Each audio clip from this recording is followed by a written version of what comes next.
Hi guys, how you all doing? It's Sean, I'm back and it's movie night number 5. Whoop, whoop.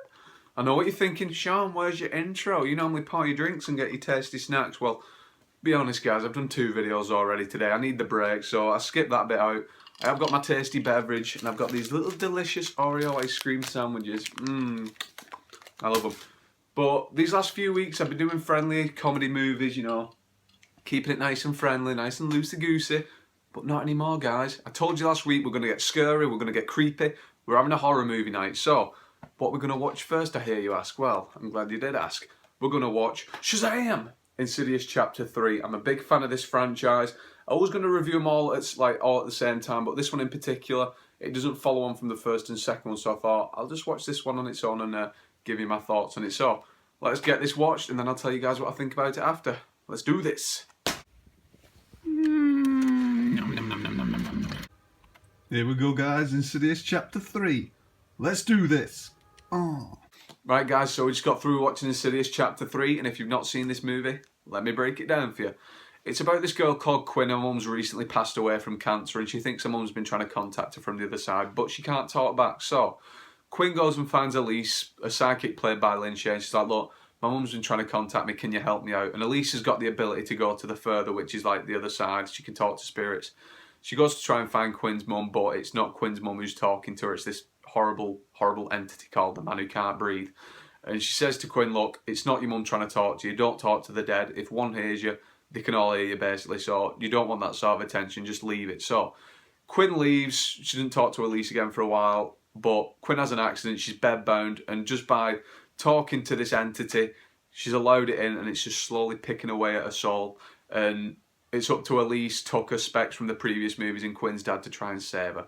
Now, a lot of people dislike this movie, and if you like the first 2 Insidious movies, I can't understand why on earth you'd dislike this one, because I actually think this is better than the first 2. It's a lot more streamlined. You don't have that baggage of the whole backstory trying to explain all that. We do get a bit of exposition at the start from Elise, but it's really quick. It's like, done. She gets us up to date. So I really like the start of this. Lynn Shea, she is amazing in this movie. She really got a time to shine. And I think that she's actually quite a good actress. It's a shame that she hasn't got a time when she was younger. I'm not saying she's too old to do anything now, but it would have been nice to see her do more in her younger years. I mean, I've only seen her do cameos in Nightmare on Elm Street, and she played Magda in There's Something About Mary with her massive hanging titties. But she was really solid in this movie. I thought that all the cast in this movie were great, apart from Dermot, I think his name's Dermot Mulroney or something, who played Quinn's dad. He was a bit wooden. But everyone else in this movie was great. Let's talk about the Man Who Can't Breathe. A lot of people didn't like him because, like, oh, he's shallow. He's not as creepy as the other 2, like, Insidious villains, like the red-faced demon and the Bride in Black, who both make appearances in this movie. Personally, I think the Man Who Can't Breathe is a lot more scary because if you look at his incentives, what he wants, in the first 2 movies, the demon and the Bride in Black, they want to possess the body of the person so they can come back to life. This guy, he just wants to torture him to death. So he can torture him once they have died in the further. He's horrible. He like collects all these souls. There's a point where we find out Lynn Shea's husband, he committed suicide. He even imitates him, so he tries to make Lynn Shea commit suicide, and I was like, oh, you nasty bastard. That was like a low blow. So yeah, any scene that the Man Who Can't Breathe in, I found him was terrifying. There's one scene in particular where Quinn's bedbound, she broke her legs. He throws her off the bed, she's helpless, her dad's out. And he just slowly walks around the room. He closes the curtains, turns off all the lights, closes the laptop, and Quinn's just left on the floor in darkness. It's silent. I was like, oh my God, I know the scare's coming, but it's, oh my God, and it was terrifying. Really well filmed scene. And speaking of well filmed, this movie, it wasn't directed by James Wan, it was directed by Lee Whannell, who plays Specs in this movie. But he's worked with James Wan throughout his career, so he pretty much emulated all Wan's style into this. You can't really tell the difference between the 2. He did a great job on this for his directorial debut. So, well done, sir. If you do the rest of the Insidious movies, I'm well on board. I'll definitely see them because you were great in this movie. Let's talk about some of the things I didn't like in this movie. There's a lot of characters in this which they're kind of just in there as like to set scares up or something. Like the character of Hector, there's a scene where she's texting this guy Hector who she fancies, and you've seen it in the trailer. He's like, oh, I'm not home, and then the hand shoots down and grabs her. The friend, I can't remember the girl's name who plays a friend, she's kind of just appears and disappears. She was only set up for the scene I was just talking about with the laptop. And the brother character who's kind of just there just to introduce Tux and Specker, so Tux and Specker. Specs and Tucker, like I said, guys, it's been a long day, I'm sorry. But yeah, those were the only points I didn't really like about that, and the ending. The ending felt really cheesy to me. Like, I don't want to spoil it for you, but right at the end there's a stupid jump scare and it felt really unnecessary. I was like, really, this is how we're going to tie it into the other two movies? But overall, guys, I thought this was a really great movie. There's some really funny scenes in this as well. One of the scenes, I don't know if it was meant to be funny or what, but I was laughing my ass off at it. Lynch, she's gone to the furthest. She's trying to talk to the man who can't breathe. It's like that, stumbling down the stairs like, I'm not afraid of you, I'm not afraid. She's following these footsteps. She follows him up the wall, and then the man who can't breathe, he just grabs her and is like, roar, screaming at her. She absolutely shits herself, runs up the stairs, and I was just in stitches. I was like, thought you weren't scared of him.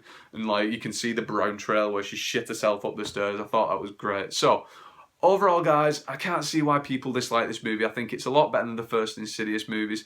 All the performances apart from the one were great. Really good scares, really well filmed. So I've got to give this movie, I'm going to give it an 8 out of 10, guys. I've got to admit, I really love this movie. Definitely one of the scariest ones in the series. So, what are we going to watch next? Whew, it's been a long day, but the next movie we're going to watch is As Above, So Below. I don't know how many people have seen this movie, but I'm going to tell you what I think about it soon, so let's do this.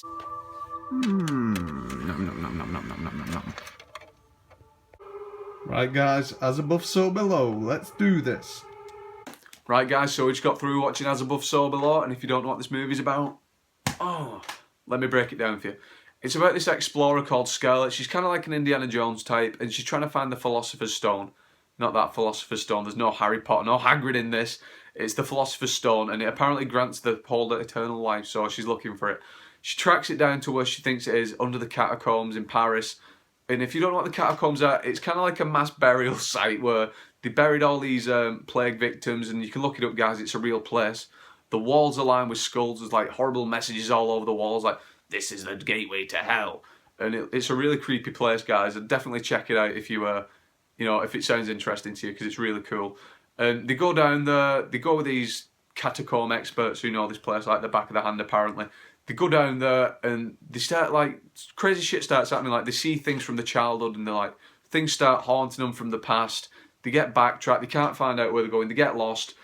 The way back gets sealed off and they've just got to keep going through these catacombs to try and find a way out. And I really like this movie. It's all first person, and normally I don't like that because it's normally just a cheap, gimmicky way of making horror movies, but it really worked in this because of the claustrophobia being in these little, like, tunnel ways. It was like, and it really got me into the movie quite a lot because I thought if that was me, I would poo myself. There's even a scene where this guy's trapped like that, the wall's like caving in above him. I was like, oh my god. Stuff like that really is scary to me. Like, I like how this movie capitalised on the actual location. Things like the Chernobyl Diaries, the forest. I like how they're set in real locations because I think it really adds a bit of credibility to the horror movie if a horror movie can have credit added to it. So I really liked how they used the location. All the puzzle solving when they get down there, that was really cool. I liked all the mythology behind it. I like when they do things like that as well, where they pick away at the, like, mythology, which is actually like you can search and buy into it. Really good stuff. Now, let's get on to the stuff that I didn't like. The ending completely didn't make sense to me. It felt really rushed. I understood what they meant by it, but I was just like, really? It was a bit of a cop-out. The ending felt really rushed to me. Especially, like, because they're going to, like, the gates of hell. Like, all this hellish stuff starts happening, and I was like, right. It was going from this, like, action horror adventure movie to, like, just your generic, like, shaky cam running around screaming. But at that point of the movie, I'd already, like, settled into it. I was like, right, I'm enjoying this. Let's just see it through to the end. And the other thing I didn't really like about this, I can't say the whole cast, but it was just your standard horror movie cast. There was no standouts in this. All the delivery was quite, like, dull and boring, but it worked because just in the location they were, I thought, right, I'm enjoying the environment, enjoying the scares, some creepy imagery in there. I like all the mythology behind it. Let's just go along for the ride, and I really enjoyed this movie, guys. Not the best horror movie, but if you like I said, if you like stuff like this where there's real locations and you can look into it and get more involved, definitely check this one out. I'd give it a 6 out of 10 because, like I said, it's not really a horror movie. It's more like an adventure with some scares in there, so definitely check it out. So, it's been a long day, guys. I've already filmed like a Batman vs Superman review. I've already filmed, what was the other one? My movie news roundup, so I'm actually exhausted. I hope you enjoyed this video, guys. If you did like it, any other movies you'd like me to check out, comment below. If you've seen these movies, let me know what you thought about them. I'd be really interested to see what you took away from these films. If you like this video, you want to keep up to date with them, subscribe, check out all my older videos, and I'll see you next time for the next movie night. Goodbye.